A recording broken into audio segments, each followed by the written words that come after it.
Good afternoon. My name is Midlik Sandra Mondlana.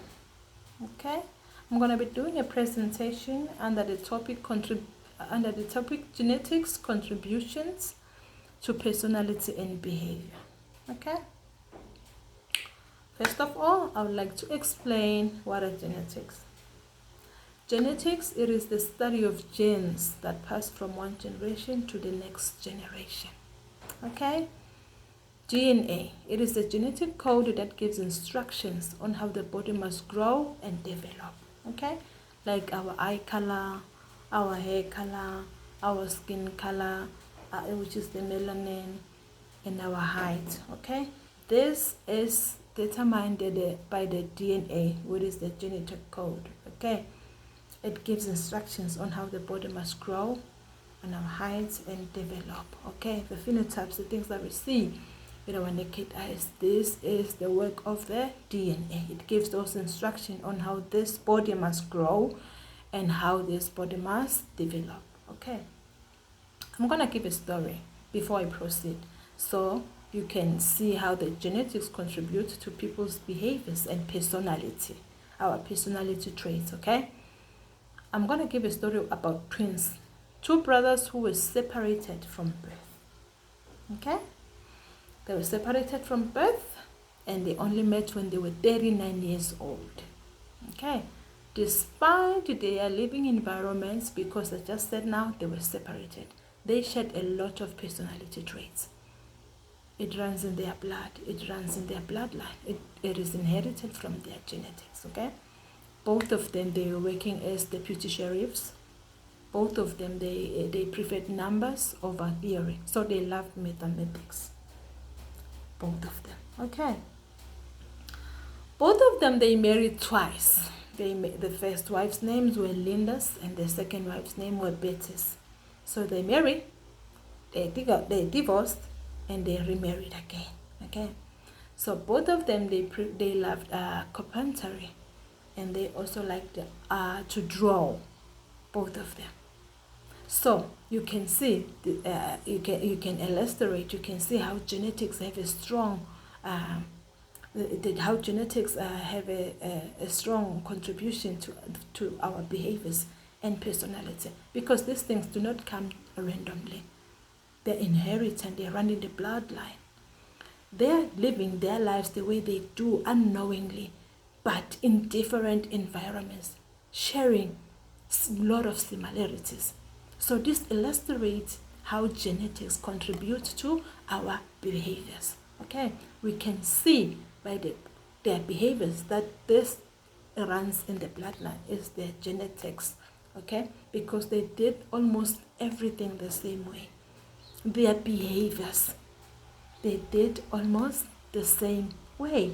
Okay, so genetics play a very crucial role, a very big role in our genetics and in our personality, and our behaviors. Okay, we have top 5 personality traits which are traced in people's behaviors. Okay, which are traced in our bloodline. Okay, we have the first one. It is openness. Okay, so these personality traits of group of people, we have a lot of characters from people. So each person, they fall under either of the 5. Okay, either of the 5 personality traits. Okay, I'm going to mention now. The first one, it is openness. Openness. And the second one is conscientiousness. The third one is extraversion. The fourth one is agreeableness. The fifth one is neuroticism. Okay, these are the top 5 personality traits that we inherit from our bloodline. Each and every person, we either fall among, but under the 5 top line genetics personality traits. Okay, so now you will know who is falling under which group. The first one, which is openness, these people they love to learn. They love to learn, and they are very curious people. They love to learn, and they are very curious people. And they love to imagine. Their imagination side is very bright. Okay, they fall under the group of openness. We have people like that. People who love to learn, eager to learn. They just cannot wait. They love to learn. They love to imagine things. They are very open-minded. Okay? And then the second one, which is the conscientiousness, these people, we can say they're self-disciplined. They're also reserved. They're disciplined and they are reserved people. And they are responsible and they like to plan. Okay? They don't do things randomly out of the blue because you must say I must do. No, they like to plan. Okay? Like for example, if you can ask them for money in the middle of the month, they will tell you, I've already worked out my budget. Please talk to me month end. Tell me in advance. People who love to plan. Okay?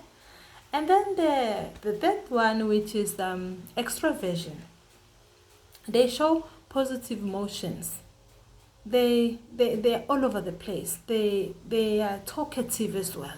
We can call this kind of people extroverts. We call them extroverts. Okay?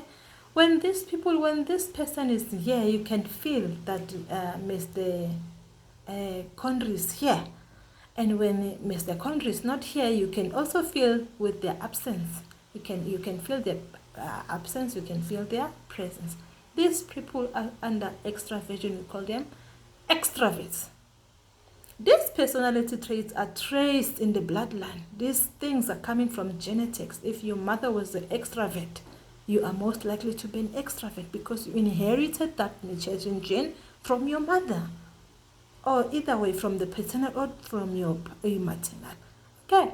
And the fourth one is the agreeableness. These people are very welcoming. They're very warm. They're very kind people. We find people who are down to earth. People who are very kind. People you can cry. Sometimes we call them a shoulder to cry on. Okay. People who are good listeners. Okay. People who have the natural skill of listening skill naturally. Okay. People we rely on, we depend on. These people are very empathy. They cooperate with people. They are team player. They cooperative. They are warm. They are welcoming. They are very kind people. Okay, like myself. Okay. And the fifth one, which is neuroticism. They show a lot of emotions of anger and of sadness. Okay, and anxiety. For example, if your paternal or your maternal, if your mother, there are people who cry a lot. They show their emotions a lot. They are happy, they cry. If your mother is like that or was like that, we don't choose which gene mutation to inherit, but it happens automatically. Okay, so you are most likely to also show emotions like that, emotions of sadness. If someone is died, there are people who can hold it in. Like they will not cry, but someone is just passed. And then there are these people who will cry. They show their emotions. They're very emotional people. Either of sadness or of happiness or anger. Okay, the emotional people, they fall under neuroticism. Okay, so we all fall under this 5.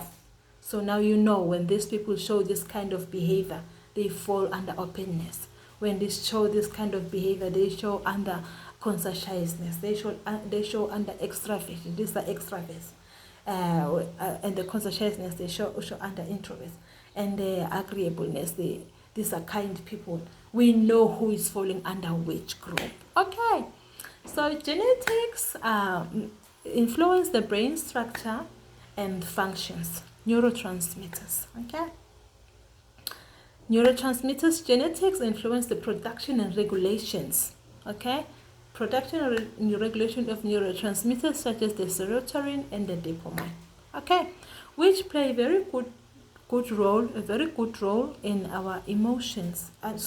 In our mood regulation, and our motivation in other behavioral processes. Okay, so we have the serotonin, and we also have the dopamine, all right, which play a very crucial role in our mood. So we have people who have low imbalance in both of serotonin and dopamine. So remember, because now we are talking about genetics, the genes and behavior and personality, we have people who have low imbalance in serotonin, and when they have a low imbalance either in serotonin or in dopamine, these people are most likely to suffer from emotional imbalance. Like they will have addiction problem, because the serotonin plays a very huge role in our mood. Okay, they're gonna have addiction problem. They're gonna have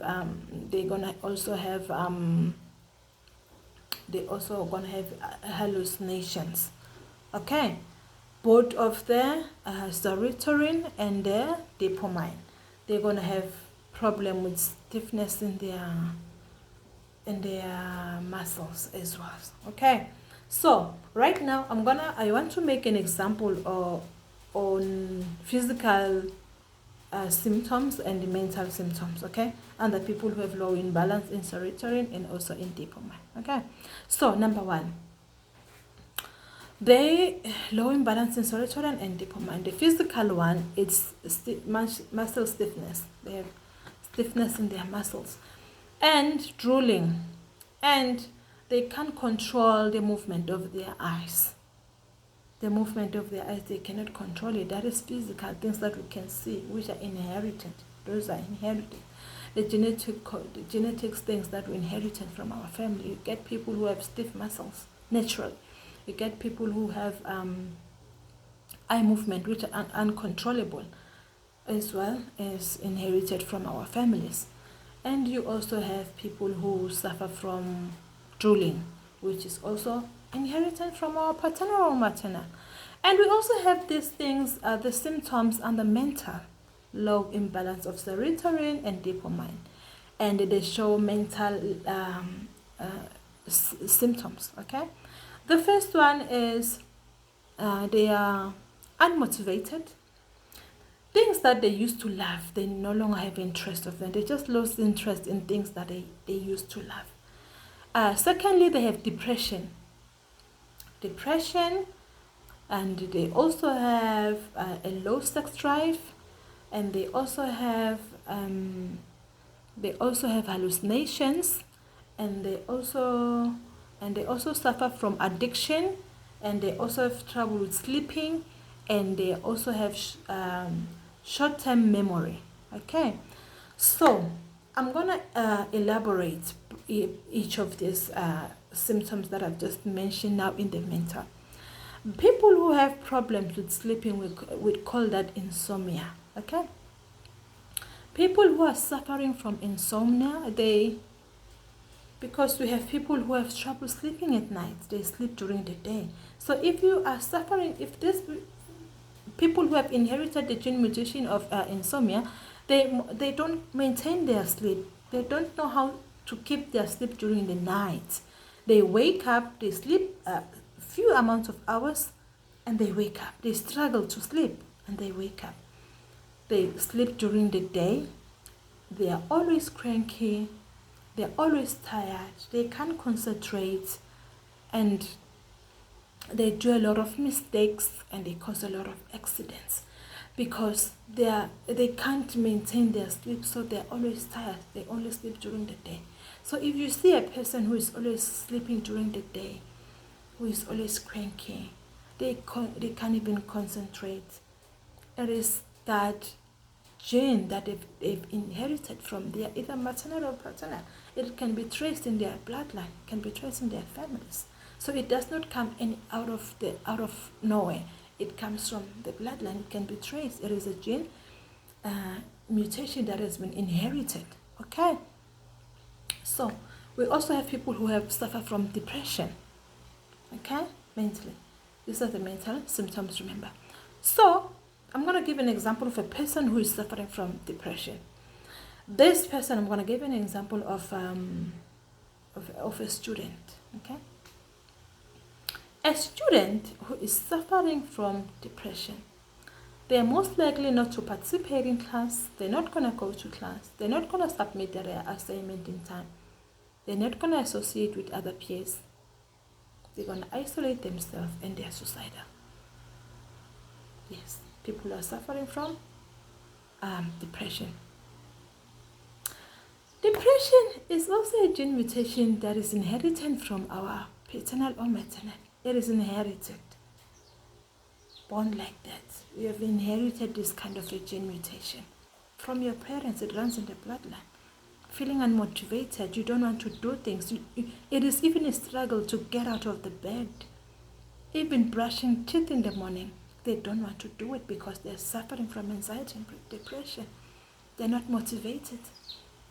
Some people can say they are lazy and these things they learn from the environment. They can be learned, but there's a certain mutation gene that you have inherited from either your maternal or your paternal.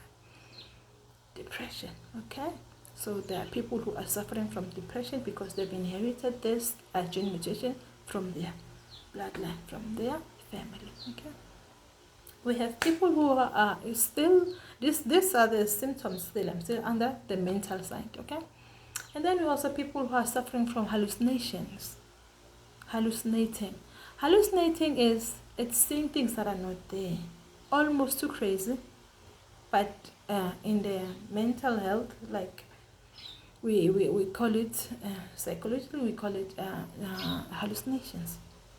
Seeing things which are not there.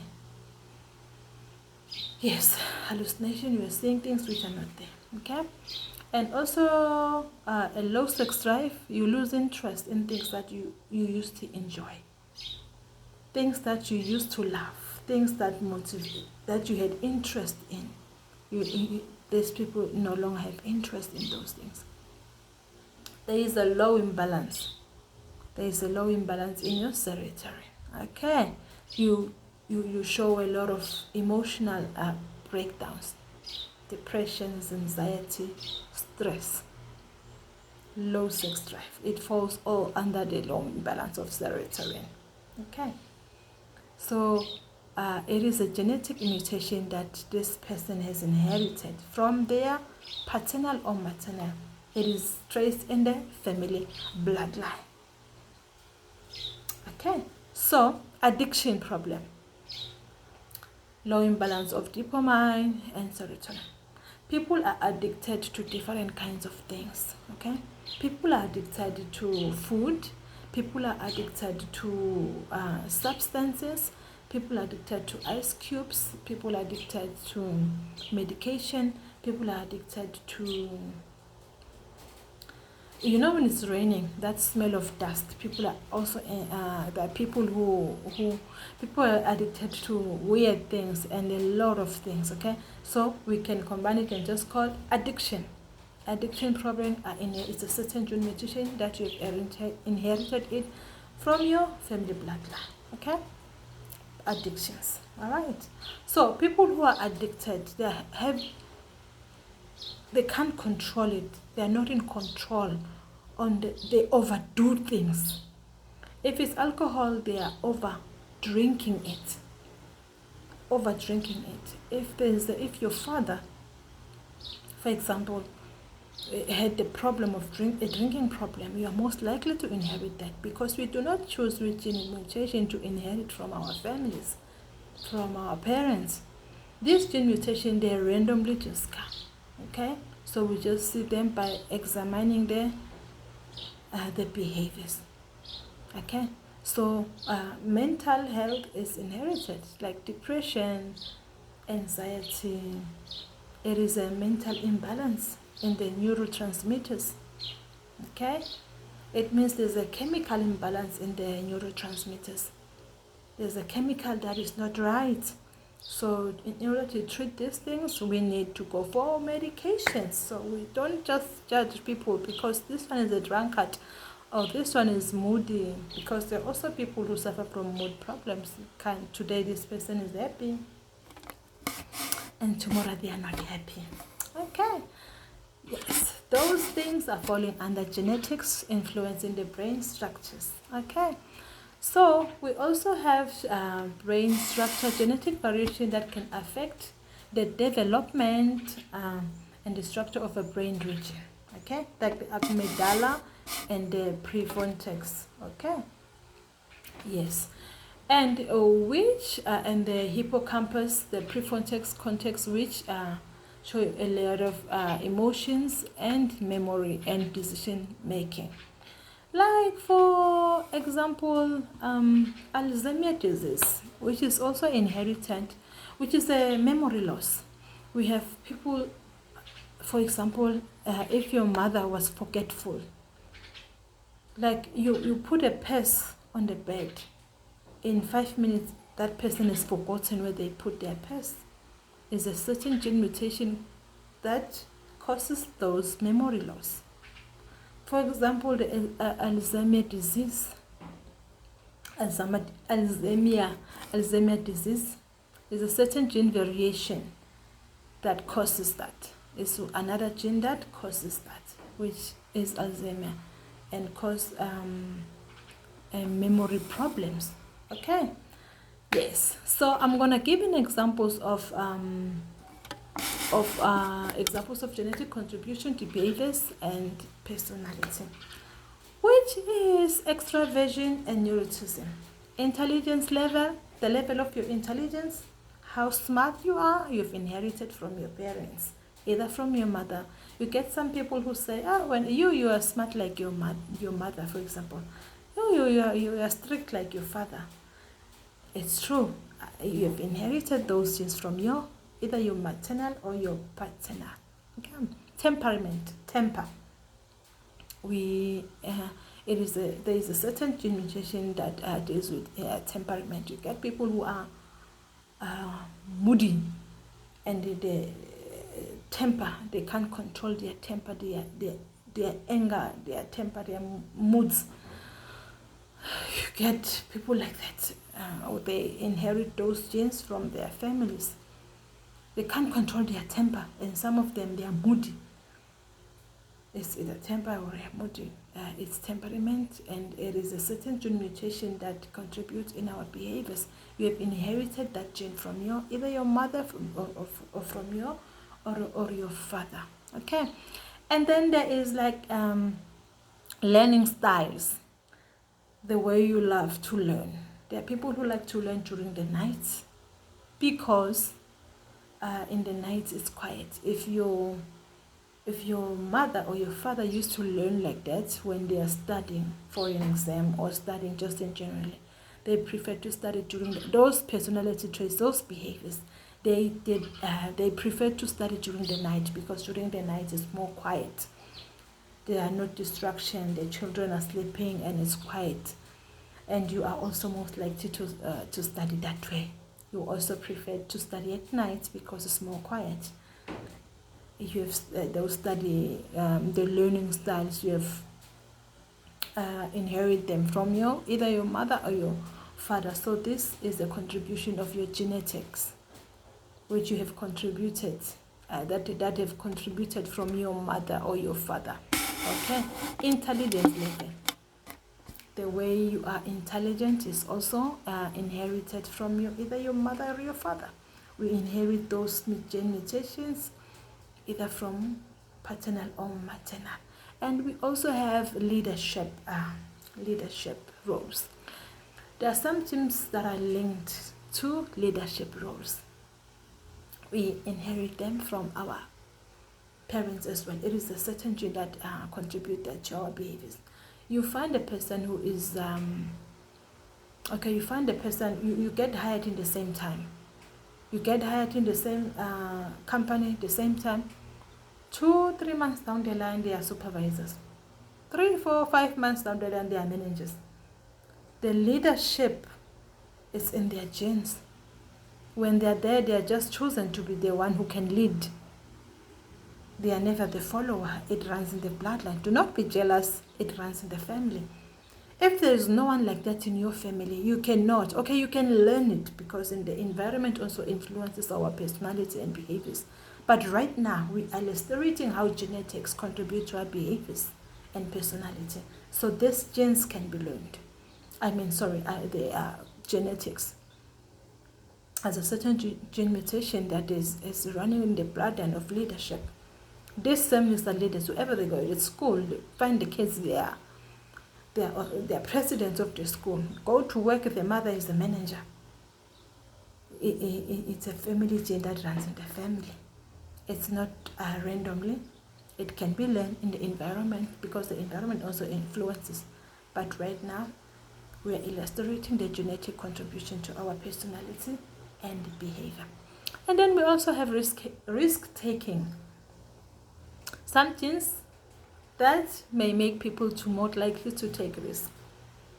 There's a gene mutation for that. Okay, you find people who are willing to, there's what you call adventures, the things that they do, like zip lining.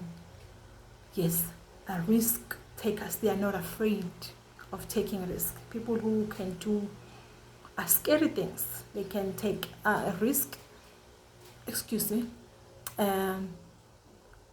Okay, either in adventure, or maybe there's a family member who is sick.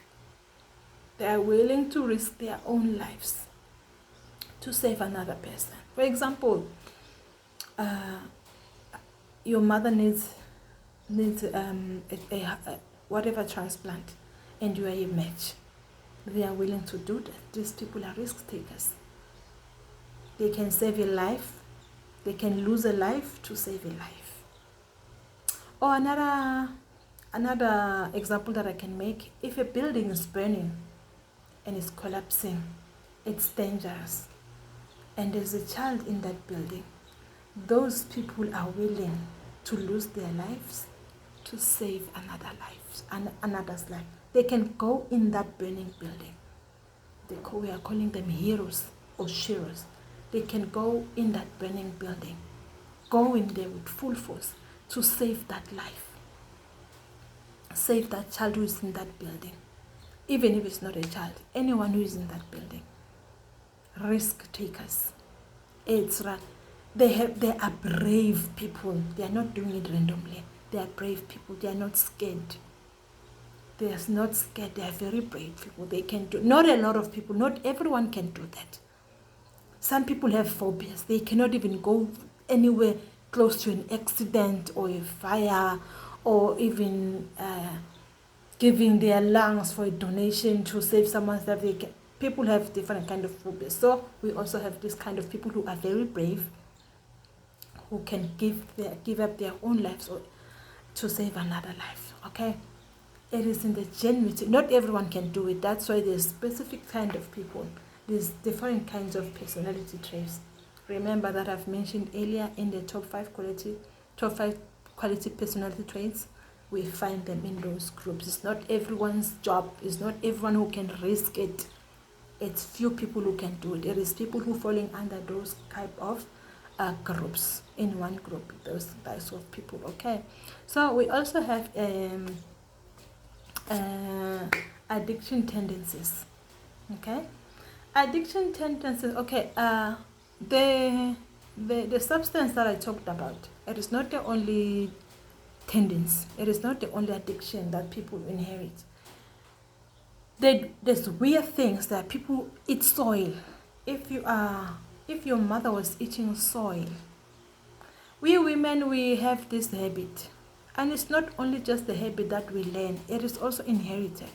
People who eat chalk, for example, if your mother was eating chalk, the daughter or anyone in the children, they are most likely to also eat chalk. Okay, so these things are inherited. These addiction tendencies, sucking a thumb, eating a soil, biting ice cubes, doing weird things, those things are inherited from our families. Those are called addiction tendencies. Okay, yes, I've come to an end of my presentation. I hope my presentation was insightful. Thank you very much. Up until we meet again, thank you. Have a lovely day.